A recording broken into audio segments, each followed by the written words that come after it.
മോനെ തടിയാ ദാസങ്ങൾ പറയുന്ന കേക്ക്. പോകുന്ന വഴിക്ക് 2 ബർഗറും വാങ്ങി തിന്ന് വീഡിയോ ഗെയിമും കളിച്ച് വീട്ടിൽ സുഖമായിട്ടിരിക്കേ. നിനക്കൊന്നും പൊളിറ്റിക്സിനെ കുറിച്ച് ചുക്കും അറിയില്ല, മനസ്സിലായോ? നീയൊക്കെ വെറും ശിശു.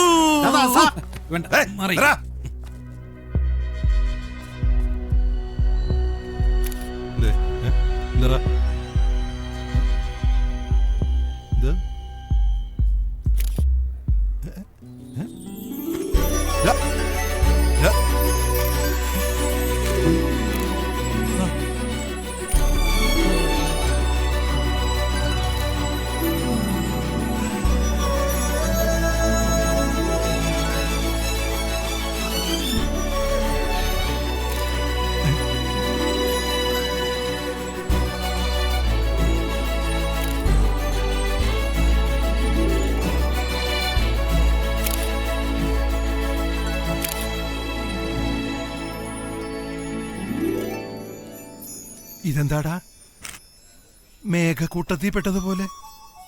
ഇനി ഇവനാണ് ആ മേഘരൂപൻ? തടിയനെ അവന്റെ ശത്രു ദാസൻ തന്നെ ഫേമസ് ആക്കി കഴിഞ്ഞിരുന്നു.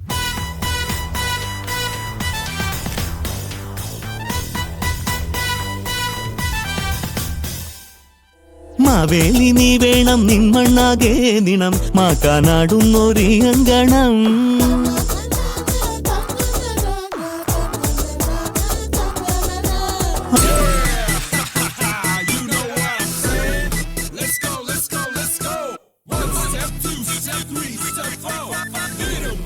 അവൻ ആദ്യം ജനങ്ങളുടെ ക്യൂരിയോസിറ്റി വളർത്തി. തടിയൻ ചെല്ലുന്നിടത്തെല്ലാം ആൾക്കാർ തടിച്ചുകൂടി.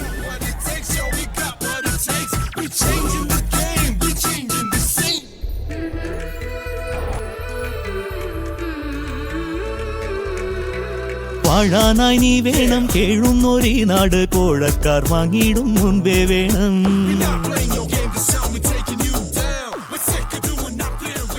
ഞാൻ ചോദിക്കുകയാണ്, ആരായിരുന്നു ഈ പ്രകാശൻ?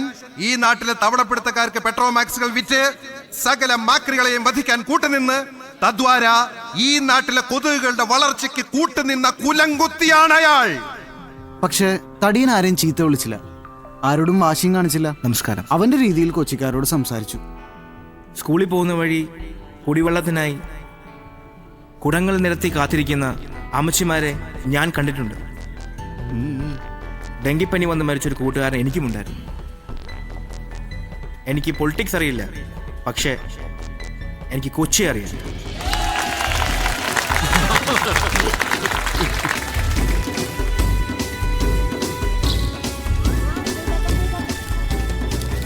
പ്രകാശപ്പാപ്പന്റെ കൊച്ചുമോൻ എന്നുള്ള നിലയിലും ലൂക്കാച്ചിനെ സപ്പോർട്ട് ചെയ്യാൻ ആളുകളുണ്ടായി. റീതാമ്മ, അത് നമ്മുടെ പ്രകാശേട്ടന്റെ കൊച്ചുമകനാണല്ലോ. ആണാ? അത് പറ. അതാണൊരു ഫെമിലിയർ. അവന്റെ ഷോളർ വിരിവ് കണ്ടാ മകളെ? കണ്ണുന്നടച്ചയ്യോ പൂച്ചക്കുഞ്ഞായിടാൻ മിണ്ടാതിരുന്നിടാൻ വയ്യേ വയ്യേ.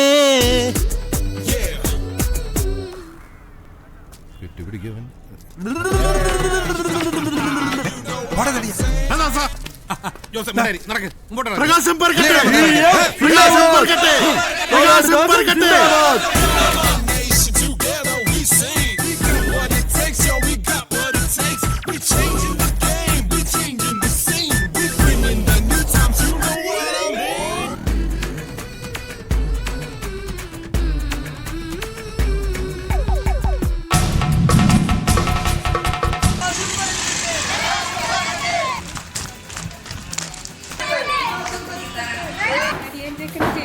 മറ്റേ ദാസൻ ചെയ്യിക്കും.